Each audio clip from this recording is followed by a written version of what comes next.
C'est l'heure de la voix libre sur France 3. Bonjour, notre invité cette semaine, c'est le préfet de la région Auvergne-Rhône-Alpes, préfet du Rhône, préfet de la zone défense sud-est, Michel Delpech. Bonjour. Bonjour Paul Satis, bonjour à tous.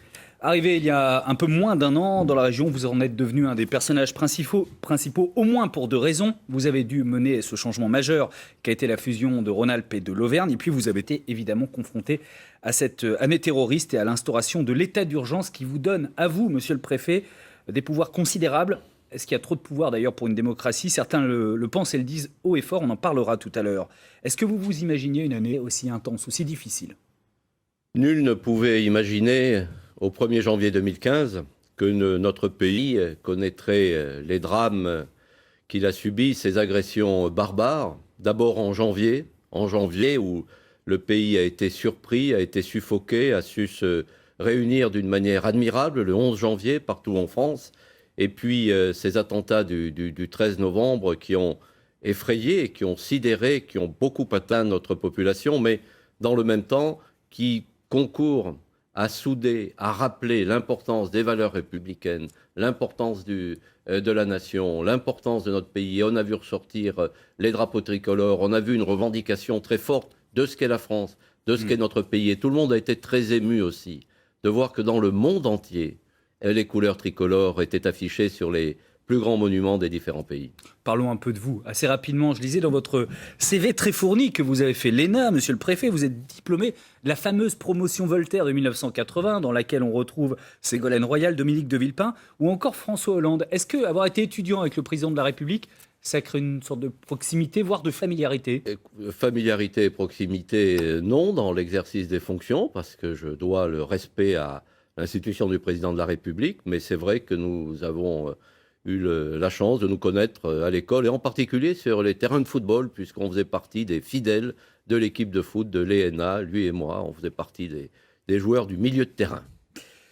Alors vous êtes un Auvergnat, monsieur le préfet, né à Aurillac, dans le Cantal. Du fait de la fusion, vous avez été nommé le 1er janvier dernier préfet de la région Auvergne, en plus de préfet de la région Rhône-Alpes. On a beaucoup parlé de la fusion politique avec l'élection récente de Laurent Wauquiez. Qu'en est-il de la fusion administrative? Est-ce que ça veut dire que toute l'administration des deux régions fusionnent elles aussi? Alors au niveau de l'administration régionale de l'État, c'est fait. Depuis le 1er janvier de cette année, il y a un seul préfet de région, votre serviteur, alors qu'il y avait deux. Et par grande famille de métiers de l'État sur le territoire, l'unification également s'est faite. Il y a une direction régionale des affaires culturelles, une direction régionale de l'environnement, une direction régionale de l'agriculture, une direction régionale des entreprises, de l'emploi, une direction régionale jeunesse, sport et cohésion sociale. Mais combien de fonctionnaires au total, à peu le près? niveau régional de l'État ne représente pas un nombre de fonctionnaires si considérable que cela. Si j'ajoute aux directions qui sont directement sous mon autorité le siège des rectorats et le siège de l'ARS, ça fait un peu moins de 3000 fonctionnaires. Mais ce que nous avons fait, c'est que nous avons regroupé cette administration régionale de l'État tout en maintenant à Clermont-Ferrand une présence de fonctionnaires significative pour ne pas pénaliser l'ex-chef-lieu d'Auvergne. Et j'ajoute que la direction régionale de l'alimentation, de l'agriculture et de la forêt a son siège à Clermont-Ferrand, plus précisément à Landes. Le but du jeu, c'était aussi de faire des économies. Au moment où l'État en a besoin, est-ce qu'on fait des économies concrètes? Alors, pas évidemment sur les effectifs, ou peut-être on va moins recruter. Est-ce que c'est l'objectif, en tout cas? Bien sûr. Nous avons fait un calcul simple avec mes équipes. Du fait de regrouper deux directions en une seule, a eu un effet mécanique de faire apparaître à peu près 10% d'effectifs correspondant à des doublons. Alors ces personnes, ces fonctionnaires disparaissent pas, le sujet n'est pas là, mais ça donne une marge de manœuvre, d'une part, pour faire face à l'évolution des effectifs. Ils ne font plus le doublon, justement. Donc on les reconvertit dans d'autres tâches, et ça permettra aussi, dans la durée, de faire face aux évolutions d'effectifs, qui, je le rappelle, sont orientés à la baisse. Donc on a laissé à peu près 500 fonctionnaires à Clermont-Ferrand, mais c'était l'effectif qui y était auparavant, et le reste ici. Ça ne change rien, alors? Si, ça change. Parce qu'on est dans l'unité des directions régionales et simplement sur le site clermontois, des unités de travail qui auront compétence sur la totalité du territoire régional, de la grande région. Vous racontez, monsieur Delpech, que quand vous êtes arrivé sur Lyon l'année dernière, une des choses qui vous a le plus frappé, c'était les bidonvilles de Rome, notamment celui de la Fessine à Villeurbanne. Le 12 janvier dernier, ce camp ainsi que deux autres ont été démantelés et les Roms évacués.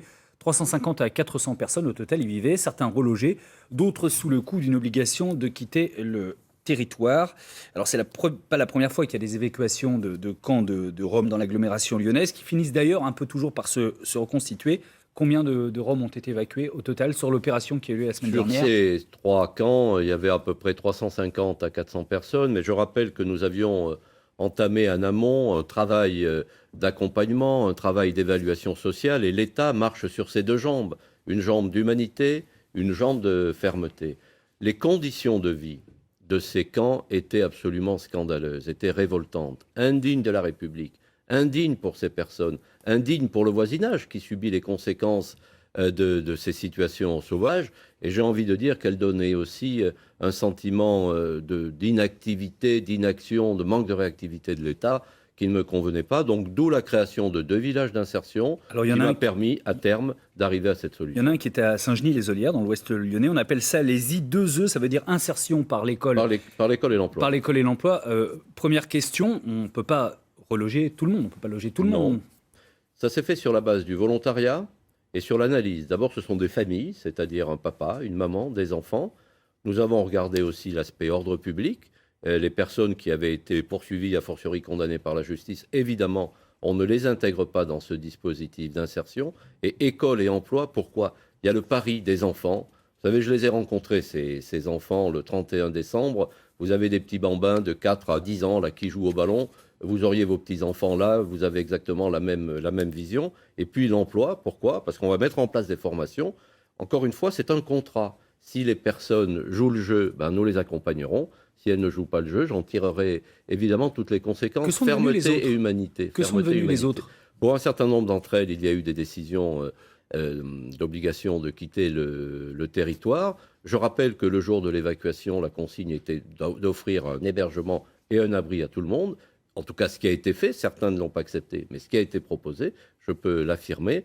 Et ensuite, nous sommes également en relation avec la consul générale ici de Roumanie pour faciliter les retours. Mais je rappelle qu'on a affaire à des citoyens de l'Union européenne, de telle sorte que... Donc, ils ne sont pas expulsables, ils peuvent, si, parce que quand vous êtes citoyen de l'Union européenne, vous pouvez librement aller dans tel ou tel État et y séjourner pendant 3 mois, mais ensuite, dans notre pays, il faut justifier de conditions de ressources. Et après, ils peuvent revenir, ça pose aucun problème. Mais ce que l'on veut éviter, le gouvernement a pris des mesures en 2013, c'était l'effet Noria, qui a fonctionné pendant un temps, où les aides au retour étaient tellement intéressantes que des familles partaient, revenaient, ou les cousins ou les frères. Ça, on a mis fin à cela. Il n'y a plus d'afflux de population rome dans notre pays. Puis fondamentalement, ayons la lucidité de bien comprendre que la vraie réponse se trouve en Roumanie. Le fait que la Roumanie fasse des progrès dans le cadre de l'intégration de l'Union européenne, il y a des programmes européens qui sont là avec des financements pour l'accompagner, sera à terme la vraie réponse à ce sujet. Je reviens juste un instant sur Saint-Genis-les-Olières. Les habitants sont beaucoup plaints de la brutalité avec laquelle vous les avez traités pour installer ce camp. Il y a une série de manifestations. Est-ce que vous avez manqué de concertation? Je ne pense pas. Simplement, concerter, c'est discuter. Mais à partir du moment où j'ai eu affaire à une position non, on n'en veut pas, non aux Roms, préfet dictateur, moi, je me suis mis dans la position de mener à bonne fin mon projet. J'ai reçu 2 fois le maire. J'ai visité le site avec lui. Je suis allé au conseil municipal. J'ai invité le maire le 31 décembre. Nous l'avions invité le 23 décembre. Maintenant, ses adjoints participent aux réunions régulières de suivi. J'ai vu encore l'association qui gère cet accompagnement social pas plus tard qu'hier ou avant-hier. Et jusqu'à présent, nous n'avons eu aucune difficulté. Au mois de novembre dernier, vous avez décidé de fermer la mosquée de l'Arbrel. Au moins 2 personnes radicalisées y avaient été signalées par les services de renseignement. Et par ailleurs, vous soupçonniez les responsables de cette mosquée de prosélytisme salafiste. Vous avez décidé finalement, cette semaine, de rouvrir la mosquée de l'Arbrel. Elle ne pose plus de problème, ou bien est-ce qu'en réalité, elle n'en a jamais posé? Non, elle ne pose plus de problème. Pourquoi? Nous avions affaire à une forme de dérapage où les cadres classiques de l'association des culturels du canton de l'Arbrel avaient été en fait supplantés par d'autres n'ayant pas la même vision modérée et calme de ce que doit être l'islam dans notre pays. Donc les cadres de l'association ont été changés. On a fait un doublon, une association culturelle, une association cultuelle, comme nous l'avons recommandé lors de la grande réunion que j'avais tenue le 15 décembre. Des engagements ont été pris, conformes aux 10 engagements du Conseil régional du culte musulman. Et moi, je fais confiance, je suis là pour protéger les libertés. Il y a la liberté de culte, et j'ai donc décidé de mettre fin à la fermeture. Je le fais d'autant plus que le juge, qui avait été saisi d'une requête, a complètement validé l'arrêté de fermeture que j'avais pris. Combien y a-t-il dans la région, si vous le savez, ou dans le Rhône, de mosquées salafistes qu'on peut considérer comme salafistes ? Nous considérons qu'il y a une douzaine de mosquées ou de salles de prière sur lesquelles il faut être plus particulièrement attentif. Il y a eu celle de Vénissieux qu'on avait fermée. Ça veut dire quoi, attentif ? Ça veut dire attentif, c'est-à-dire que d'être... la DCRI les surveille, oui, de savoir ce qui il y a des gens qui vont voir les prêches pour voir s'il n'y a pas Quand je dis attentif, c'est le travail des services de renseignement, de savoir ce qui s'y dit, de savoir qui y vient. À l'Arbrel, on voyait venir des prêcheurs venus du Yémen ou d'ailleurs, qui avaient une réputation assez curieuse. On a vu des personnes qui étaient en lien avec d'autres qui étaient au djihad. Donc, je ne vois pas très bien l'intérêt pour une pratique modérée et calme et républicaine du culte musulman à l'Arbrel, de faire venir ces prêcheurs. Vous savez, le continuum est là. Je sais bien qu'il n'y a pas que par les mosquées que ce phénomène se propage. On sait très bien le rôle d'Internet, mais nous avons affaire à l'État islamique, qui se trouve sur le théâtre irako-syrien, avec des liens, avec des gens qui vivent dans nos quartiers, soit qu'ils soient allés là-bas et revenus, soit qu'ils soient en lien avec des camarades qui sont là-bas sur place. Donc la menace est réelle. La menace est réelle et on doit être attentif. Alors je ne dis pas qu'à l'Arbrel, il y avait des apprentis terroristes, mais je dis inversement que pour la jeunesse de cette commune, pour la jeunesse du canton, il y a un risque majeur à la voir déraper dans la radicalisation. Quand on me dit que tel jeune qui était là-bas dans cette mosquée, il y a quelques 2-3 ans encore, avait un comportement tout à fait normal, et que maintenant, il ne voulait plus serrer la main à une adjointe au maire, il ne voulait plus lui parler. Est-ce que c'est une évolution que la République peut accepter ? Non, elle est dangereuse, et j'ai envie de dire d'abord pour ces jeunes. Est-ce que vous avez un regard sur l'ensemble du culte musulman aujourd'hui, ou est-ce qu'il y a beaucoup de choses qui vous échappent ? Je suis très proche des autorités musulmanes, très proche du CRCM et du président Conseil Malvidi, régional du culte musulman. Conseil régional du culte musulman, très proche du recteur de la Grande Mosquée de Lyon, du recteur de Villeurbanne, M. Gassi, qui sont des interlocuteurs de qualité, que connaît bien aussi le ministre de l'Intérieur. Et leur intérêt et le nôtre, c'est de conforter les structures du culte musulman sur le territoire pour qu'on connaisse mieux qui fait quoi dans telle ou telle salle. J'ajoute que nous développons aussi un programme de formation des imams, le diplôme de formation à la laïcité avec Lyon 3, avec l'Université catholique, avec la Grande Mosquée de Lyon. Et le gouvernement sortira dans les prochains mois un texte qui oblige les aumôniers qui sont dans les établissements scolaires ou qui sont dans les hôpitaux ou dans les prisons, à avoir obtenu cette formation. Et les responsables du culte musulman en région souhaitent que ces pratiques se développent, du recours à cette formation. L'état d'urgence décrété au lendemain des attentats du 13 novembre. Il devait s'achever le 26 février. Mais mercredi prochain, en Conseil des ministres, le gouvernement proposera sa prolongation pour 3 mois supplémentaires, quand bien même d'ailleurs François Hollande déclarait le 7 janvier dernier qu'il n'avait pas vocation à durer. Il perdurera donc, et on verra si par la suite ces dispositions deviennent constitutionnelles et donc l'état d'urgence pérenne. L'état d'urgence est en tout cas de plus en plus contesté. Une série de manifestations est organisée aujourd'hui partout en France, dans la région, cet après-midi à Chambéry, Clermont, Grenoble, Saint-Étienne et Lyon, et ce matin, en ce moment, à Montélimar. L'état d'urgence est un état d'exception qui donne beaucoup de pouvoir à un homme, et cet homme, c'est vous, monsieur le préfet. Je vais demander à Thierry Fourré de nous rejoindre sur ce plateau. Maître Thierry Fourré, avocat pénaliste au barreau de Lyon, président dans l'agglomération lyonnaise du syndicat des avocats de France. La semaine dernière, Maître Fourré, en compagnie du président de la Ligue des droits de l'homme dans le Rhône, vous avez annoncé la création d'un observatoire des dérives de l'état d'urgence. D'abord, rapidement, la définition de ce qu'est l'état d'urgence et des pouvoirs qu'elle vous donne, monsieur le préfet, que vous n'aviez pas avant qu'il soit décrété. Alors, l'état d'urgence, je parle sous le contrôle de Maître Fourré, que je salue, est fondé sur un texte un peu ancien. C'est une loi d'avril 1955, dans le contexte donc de la guerre d'Algérie. L'état d'urgence avait été utilisé au début des années 60, il a été utilisé en Nouvelle-Calédonie, et puis plus récemment, au moment des émeutes dans les banlieues en 2005. Alors, l'état d'urgence permet à l'autorité administrative, pas seulement le préfet, également l'autorité ministérielle, d'avoir des pouvoirs qui sont accrus par rapport au droit commun. Alors, les 2 ou 3 illustrations majeures, c'est effectivement les assignations à résidence, que prononce le ministre et que met en œuvre le préfet. Ce sont les perquisitions administratives que le préfet peut ordonner. Et puis c'est aussi une disposition de l'article 8 de la loi de 1955, telle qu'issue de la loi du 20 novembre de 2015, la possibilité en police administrative de fermer un certain nombre de lieux, d'interdire des rassemblements ou des manifestations dans des conditions qui sont dérogatoires à celles du droit commun. Alors Thierry Fouret, on voit bien ce que vous pouvez appeler des dérives, c'est-à-dire que quand on n'est pas dans l'état d'urgence, pour faire tout ça, il faut passer par une décision de justice. Et là, on enlève la case justice, elle est là pour vous, la dérive ? Alors, dérive, en tout cas les inquiétudes, oui, c'est sûr, ça nous fait peur, nous, en tant que juristes, que praticiens du droit. Pourquoi ? Parce que vous avez en effet le préfet, M. Delpuech l'a rappelé, a des pouvoirs exorbitants depuis l'instauration de l'état d'urgence. Et ces mesures, et je pense plus particulièrement à la perquisition, peut être décidée seule par un homme. Comment ça se passe concrètement ? Vous avez des forces de police qui arrivent, souvent la nuit, qui rentrent dans les domiciles, qui cassent les portes. Alors, il y a une petite évolution, mais en tout cas, qui rentrent bruyamment, qui fouillent, qui regardent dans les ordinateurs, qui regardent dans les téléphones portables, qui peuvent menotter les personnes et qui repartent. Et on leur met juste un document et c'est terminé. Il y a eu, je crois, je parle sous le contrôle de M. Delpuech, une centaine environ de perquisitions qui ont été menées dans le département du Rhône depuis l'instauration de l'état d'urgence. Donc cette mesure qui normalement est décidée par un juge judiciaire dans des circonstances très précises, donc qui est autorisée, validée, il donne pouvoir aux forces de police. Après, cette mesure est exécutée et nous, après, on peut avoir un contrôle. Il y a un débat contradictoire qui peut exister devant le juge judiciaire. Pas de débat dans cette hypothèse. Après, il y a l'assignation à résidence, donc où une personne est astreinte à rester à son domicile la nuit, doit se présenter 3 fois par jour au commissariat pour une durée indéterminée.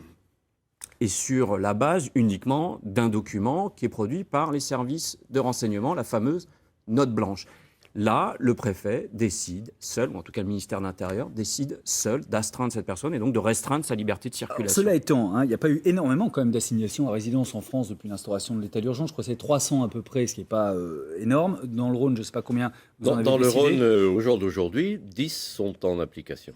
Sur quelle base, monsieur le préfet, cette fameuse note blanche? Alors, il y a comme ça un certain nombre de fantasmes. Que vous n'envoyez pas les policiers chez n'importe quel citoyen. Les assignations donc, sont décidées au niveau central, sur la base du travail que font les services spécialisés, c'est-à-dire en fait la Direction générale de la sécurité intérieure, le service de renseignement, l'ex-DCRI, avec le niveau zonal qui est ici à Lyon, également le service du renseignement territorial qui, lui, fédère les informations venues des services de proximité. À chaque fois, il y a une évaluation.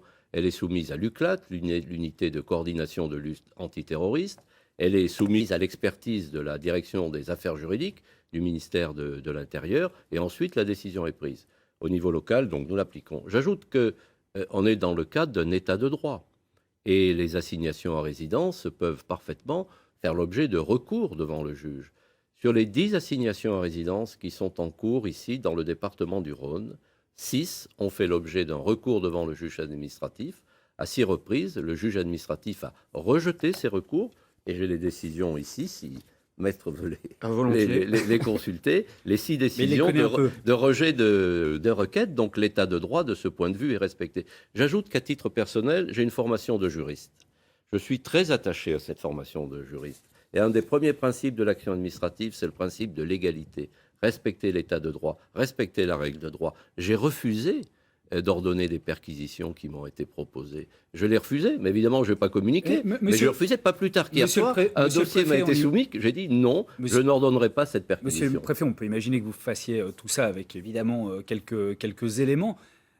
Ce qui, en fait, ce que dit Maître Fouret, c'est surtout que vous décidez seul, s'il n'y a pas une autorité judiciaire derrière. Donc, on pourrait imaginer un préfet qui ait moins de scrupules que vous aussi.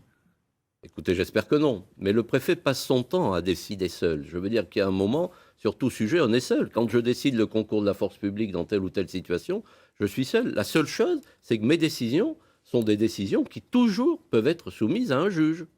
Alors, j'ai une question toute simple. Les perquisitions, on est d'accord sur les chiffres, je crois environ un peu plus d'une centaine, 108, mais... Je vais les donner, oui, c'est ça. Les chiffres, oui. Qu'est-ce qu'elles ont donné, ces perquisitions, concrètement? Est-ce que derrière, il y a eu des procédures qui ont été ouvertes sur des faits en lien avec une appartenance terroriste, djihadiste. Qu'est-ce qu'ont donné ces procédures? Vous me parlez du contrôle du juge. Ça a été décidé seul, par vous, une centaine, depuis le 15 novembre.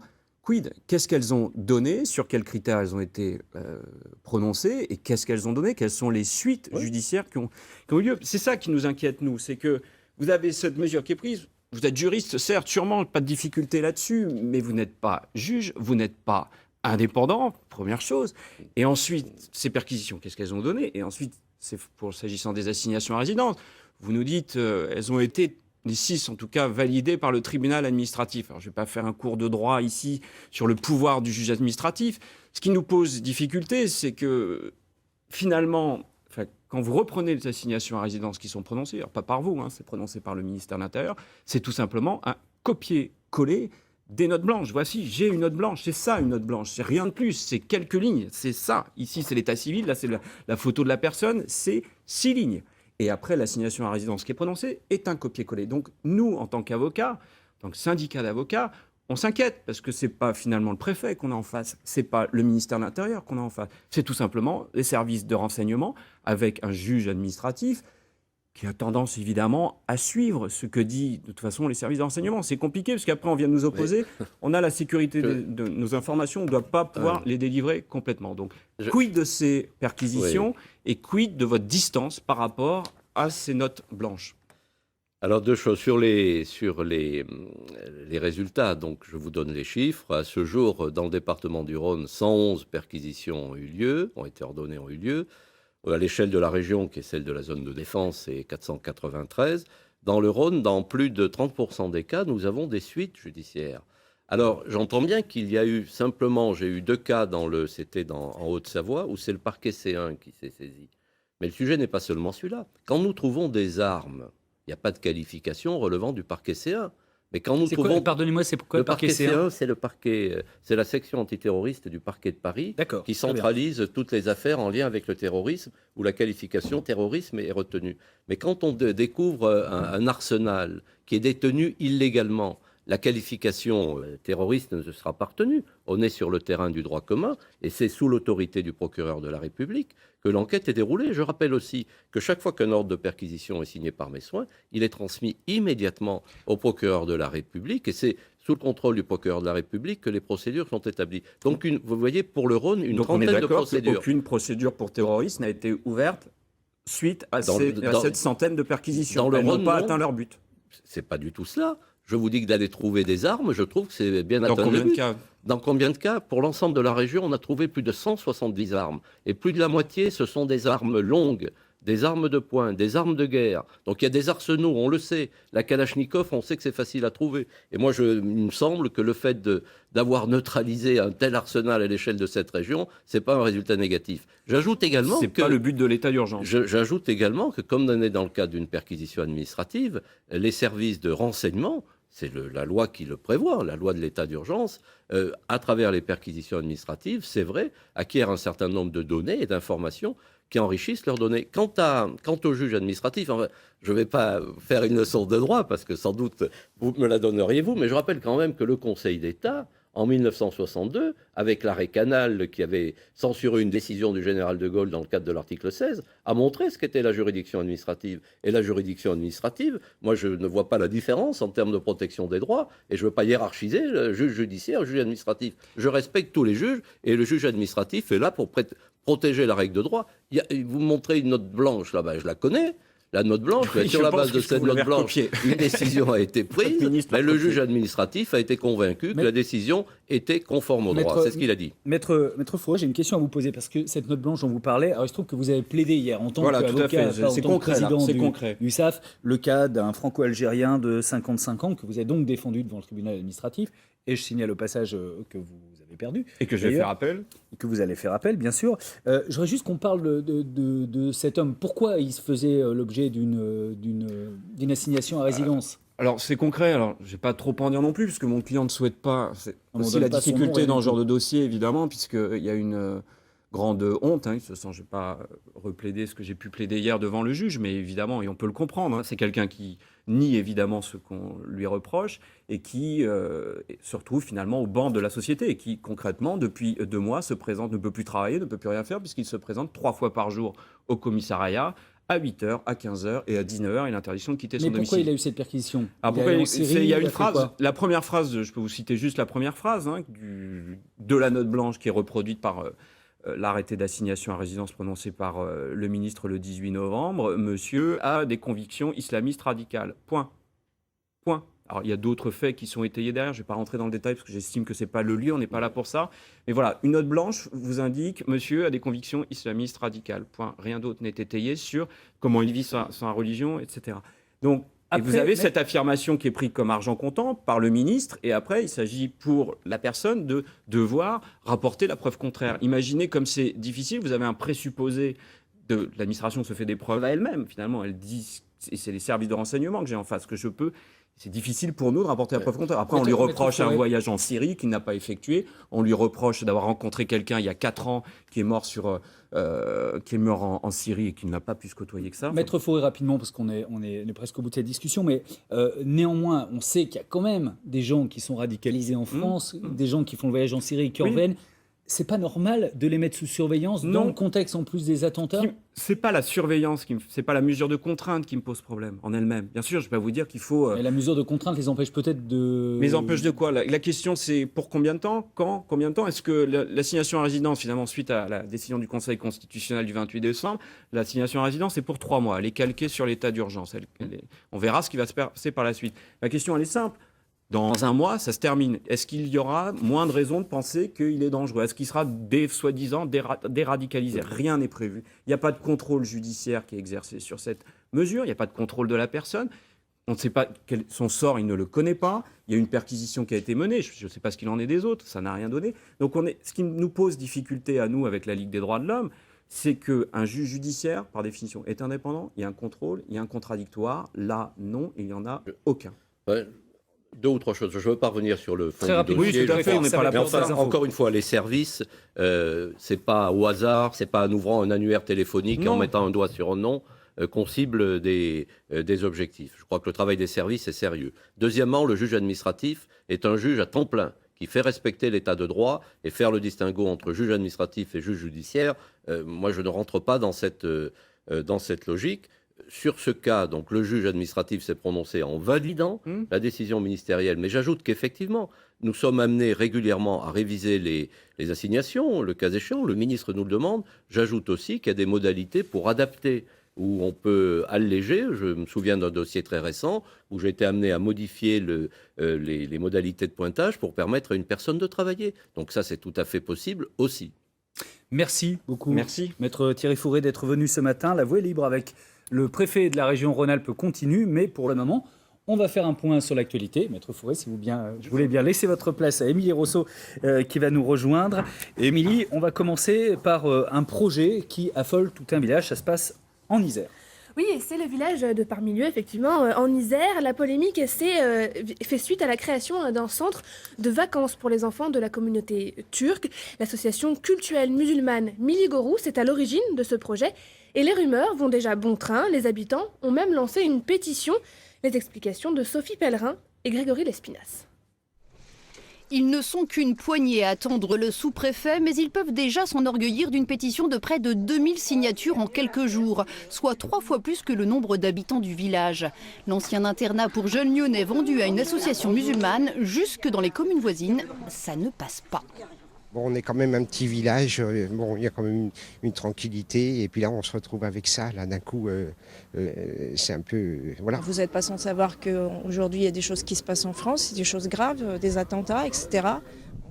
C'est donc dans ce climat que cet ancien internat, déserté depuis des années, s'apprête à être vendu par un promoteur immobilier à Miligorus, une association cultuelle musulmane turque. Nous, on organise des colonies. Et on a besoin de locaux, donc jusqu'à maintenant on louait des centres et on voudrait avoir juste notre centre à nous-mêmes.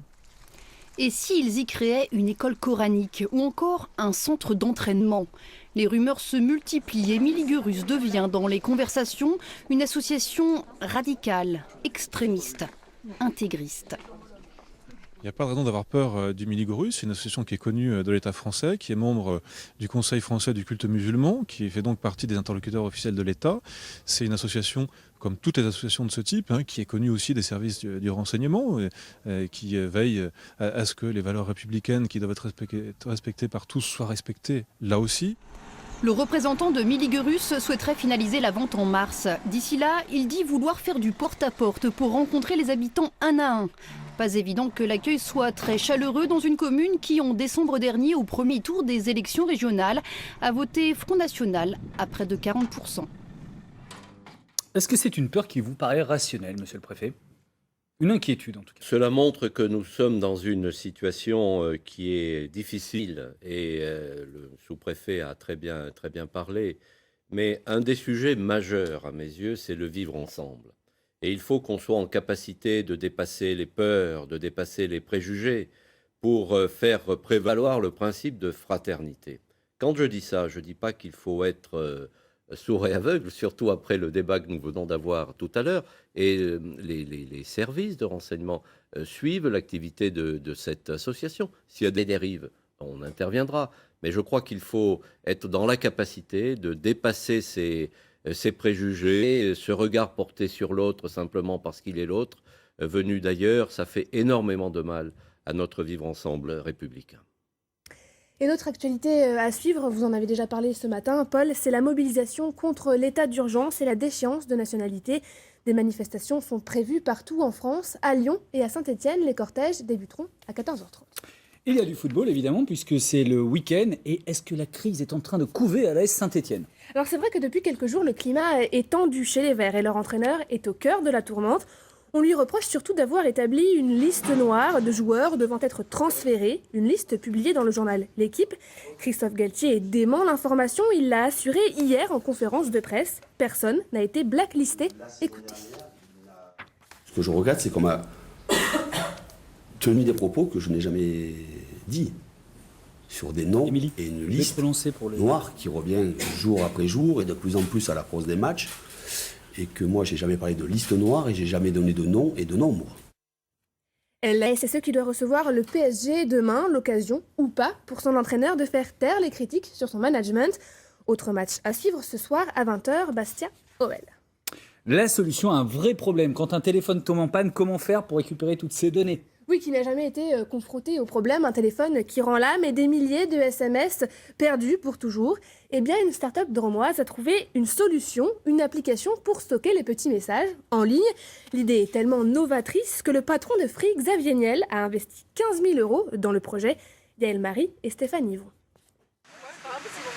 500 millions de textos échangés chaque jour en France, un chiffre qui donne le tournis. Ces messages du quotidien, les usagers en sont accros. Quand j'ai changé de portable, il y en avait qui avaient disparu. Enfin, ils avaient tous disparu. C'était dommage ? Oui, il y en a certains que j'aurais bien voulu garder. Une mésaventure vécue également par Joris Capel. Alors le Drômois cherche en vain sur Internet une solution simple pour stocker ces petits bouts de vie. C'est souvent, c'est moi qui passe chercher le pain, va chercher les enfants, des choses comme ça.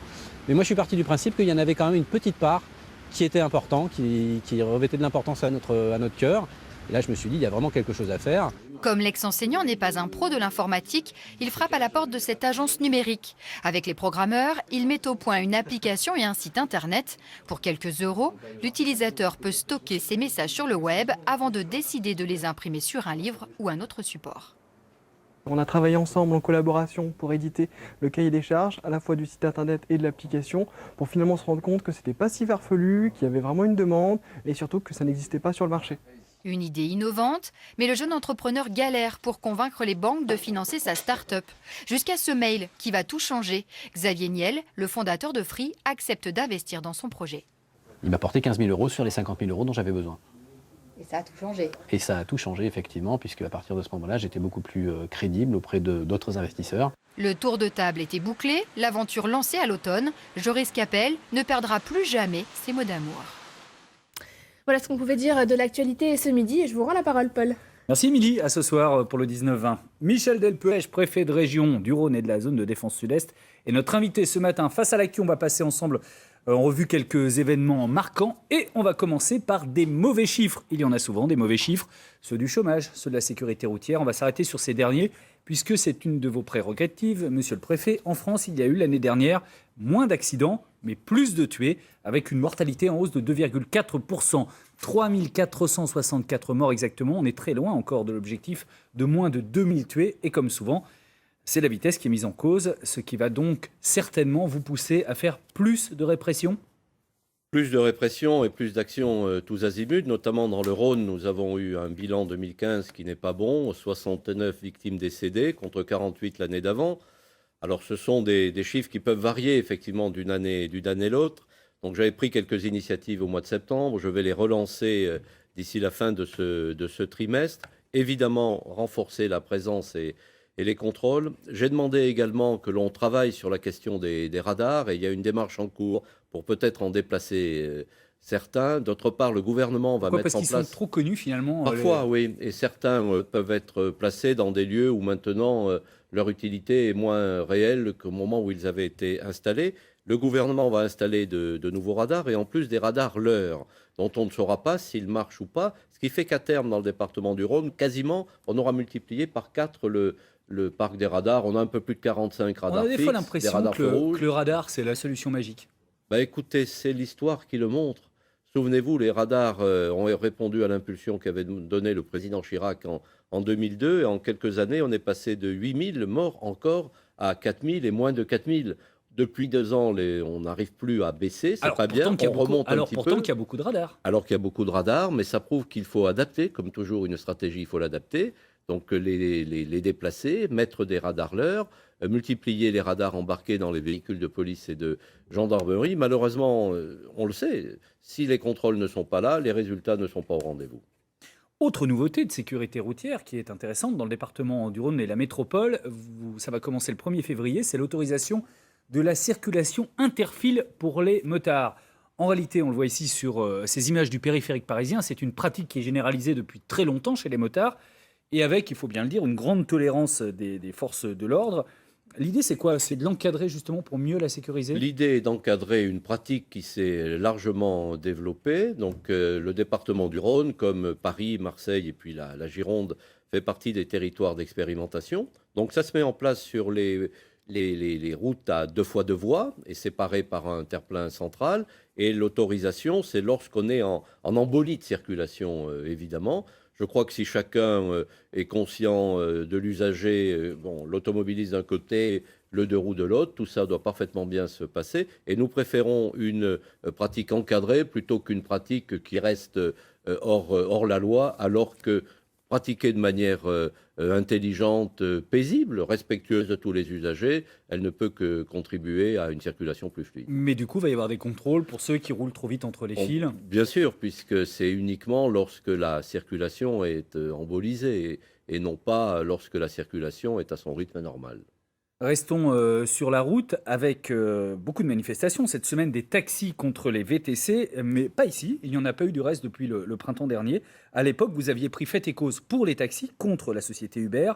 Est-ce que dans l'agglomération lyonnaise, la loi Thévenoud, finalement, s'applique mieux qu'ailleurs? Puisque c'est ce dont se plaignaient les VTC à Paris notamment. Le nombre de contrôles que nous menons est extrêmement important. On a une centaine de procédures, énormément de contraventions qui visent tout le monde. Les taxis également sont visés par ces procédures et ces contraventions. Ce qu'il faut, c'est que chacun respecte la loi. Les VTC, par exemple, peuvent effectivement conduire des personnes, c'est leur rôle, mais uniquement sur rendez-vous. Donc ils sont appelés, ils prennent un client. Ils n'ont pas le droit de faire ce qu'on appelle la maraude. Et lorsque nous voyons un VTC qui fait de la maraude, il se met à côté de la loi. Il y a beaucoup de contraventions pour maraude, justement? Oui, au total, on a mis plus de 300 contraventions l'an dernier. Il y a eu une quarantaine de véhicules qui ont été immobilisés, mais pas que des VTC encore. Mais on est très mobilisés sur ces contrôles. Le gouvernement, donc vous le savez, le Premier ministre a reçu les organisations de taxi. Il y a 3 axes d'action. Les contrôles. Et il nous est demandé d'être toujours vigilants, toujours plus présents sur les contrôles. Un CODAF, c'est-à-dire un comité départemental d'action contre la fraude, va se réunir très prochainement pour mobiliser l'ensemble des services de l'État. La concertation va être menée au niveau national, c'est la mission que le gouvernement a confié au député M. Grand-Guillaume. Et puis, par ailleurs, on voit bien que dans le long terme, il y a sans doute un modèle à inventer parce que la technologie progresse, mais il faut qu'elle progresse dans des conditions où la concurrence est respectée par tous. On ne peut pas demander à certains d'avoir investi dans une licence, d'avoir des obligations pour laisser à côté l'activité se dérouler sans aucun contrôle, sans aucune règle et sans que soit payée aucune taxe sociale ou fiscale. Moi, c'est ce qui m'avait amené à intervenir dans le dossier Uber. Je l'avais fait très tôt puisque j'avais pris un arrêté d'interdiction déjà à Bordeaux.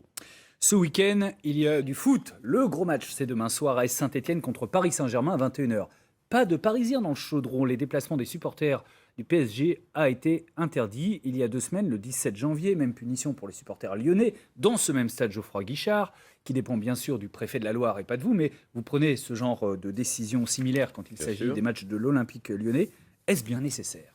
Oui, c'est nécessaire parce que ces matchs donnent lieu à des débordements inacceptables. Ces matchs sont coûteux aussi en termes de force de l'ordre. Et dans le contexte que traverse notre pays, les forces de l'ordre peuvent être, me semble-t-il, mieux employées qu'à séparer des supporters un petit peu excités, pour pas dire plus. Nous ne le faisons pas de gaieté de cœur, mais il faut, je le souhaite, que peu à peu... Ça va être pour toujours ou c'est au cas par cas? Parce qu'à chaque fois que le PSG, l'OM il y a quand même pour les derbys, il y a ces problèmes. Il y a des matchs plus sensibles que d'autres, c'est évident. Le derby Lyon-Saint-Étienne fait partie de ces matchs particulièrement sensibles. Quand les supporters de l'OM se déplacent, comme on l'a fait la semaine dernière, on les encadre. C'est-à-dire qu'on avait contingenté le nombre de supporters qui pouvaient venir à Lyon et ils ont été encadrés et contrôlés dès le péage de Vienne. Moi, je souhaite et je salue les efforts que font le club, et que ce soit ici à Saint-Étienne, mon collègue, ou ici à Lyon. Nous travaillons, les pouvoirs publics de l'État, vraiment en excellent état d'esprit avec les présidents de clubs, et je les salue les uns et les autres pour faire en sorte que nos efforts convergent vers une situation apaisée. C'est un musée que personne ne veut voir disparaître. Le musée des tissus de Lyon. 2 500 000 pièces dans ses collections, certaines vieilles de 4 000 ans, 80 000 visiteurs par an. Un musée indispensable, tout le monde est d'accord là-dessus, et pourtant menacé. Il est géré par la Chambre de commerce et d'industrie de Lyon, Saint-Étienne, qui n'a plus les moyens d'injecter les 1 700 000 euros annuels nécessaires à son fonctionnement. Alors, la faute à qui? La faute à l'État, explique le président de la CCI, Emmanuel Imberton. Aujourd'hui, les chambres de commerce sont soumis à un régime drastique de baisse de ses ressources fiscales, près de 38% sur 3 ans. Si nous ne trouvons pas une solution ensemble avec l'État, la ministre de la Culture, les collectivités, je serai malheureusement la mort dans l'arbre, obligé de fermer ce musée. Baisse fiscale pour la CCI, mais baisse des dotations globales de fonctionnement aussi pour les collectivités territoriales. Au bout d'un moment, il y a moins d'argent. Est-ce que l'État, qui organise une réunion pour sauver des musées des tissus, ce que vous avez fait la semaine dernière, monsieur le préfet, n'est pas celui qui a provoqué la situation? L'État est toujours responsable de tout. Mais le pire n'est jamais sûr. Et la réunion que j'ai tenue a permis de bâtir un consensus autour de 2 ou 3 idées. Le musée a besoin d'une nouvelle donne, d'un projet. C'est une collection extraordinaire. C'est la plus belle, plus grande collection au monde de musées de tissus. Or, honnêtement, le musée n'a pas le rayonnement, ni local, ni régional, ni national, qu'il mériterait d'avoir. Donc, un musée. Tout le monde est d'accord pour le maintenir, ça, tout le monde voit son intérêt, mais personne n'est d'accord pour payer. Mais à mon avis, on y arrivera. Mais il est plus facile d'avoir un plan de développement pour mobiliser des financeurs que faire un tour de table pour, pardonnez-moi l'expression un peu trop familière, poser des rustines. En tout cas, le projet que je porte est un projet qui sera ambitieux. Et je remercie la direction des musées de France, la directrice était à mes côtés, de prendre le dossier en ce sens. Également, le partenariat scientifique avec le Louvre, oui, sera établi. Merci beaucoup, monsieur Michel Delpech, préfet de la région Auvergne-Rhône-Alpes, d'avoir participé à cette émission. La semaine prochaine, comme chaque mois, les enjeux justement de la nouvelle grande région dans la voie libre avec les 3 rédactions de France 3, Rhône-Alpes, Alpes et Auvergne. Et cette question, comment les 2 massifs montagneux, Alpes et Auvergne, vont-ils cohabiter? Seront-ils concurrents, bien partenaires? Rendez-vous samedi prochain à 11h30 avec Yann Gonon.